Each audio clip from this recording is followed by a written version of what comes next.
محصور غزہ کی پٹی میں بسنے والا یہ فلسطینی کنبہ کورونا کے دوران اپنے کوارنٹین وقت کا صحیح استعمال کر رہے ہیں۔ احمد ایوبی اپنے 2 بیٹوں 11 سالہ حمزہ اور 9 سالہ بشیر کو ان کی پسندیدہ عربی میوزک سکھا رہے ہیں۔ وہ فلسطینی کلاسیکی گانے بجانے کے لیے زیتر، بانسری اور الیکٹرک آرگن کا استعمال کرتے ہیں اور لوگوں کے چہروں پر مسکراہٹ لانے کے لیے انہیں سوشل میڈیا پر شیئر کرتے ہیں۔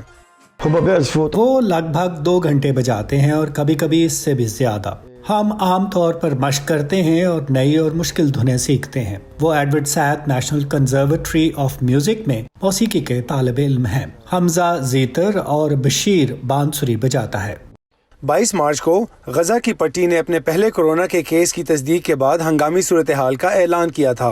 ایوبی خاندان بھی دوسرے رہائشیوں کی طرح وائرس پر قابو پانے کے لیے اپنے گھر میں رہ رہے ہیں۔ میں گھر میں موسیقی بجاتا ہوں کیونکہ کرونا وائرس کی وجہ سے کنزرویٹری بند کر دی گئی ہے۔ ایوبی کے خاندان کا کہنا ہے کہ ان کا قرنطینہ کا وقت موسیقی کی وجہ سے بہتر گزر رہا ہے۔ میں بانسری بجاتا ہوں اور دن میں اپنے والد کے ساتھ مشق کرتا ہوں۔ میں کلثوم اور لوک موسیقی بجاتا ہوں۔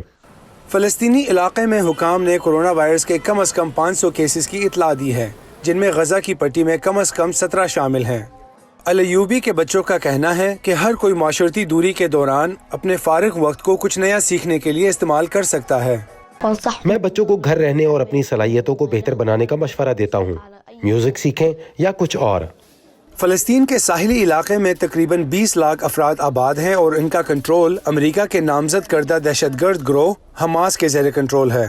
عسکریت پسند گروپ نے اسرائیل پر الزام عائد کیا ہے کہ وہ ٹیسٹ کٹس اور وینٹیلیٹرز کو علاقے میں داخل ہونے سے روک رہے ہیں اور دھمکی دی ہے کہ جوابی کارروائی میں وہ 60 لاکھ اسرائیلیوں کی سانسیں روک دیں گے۔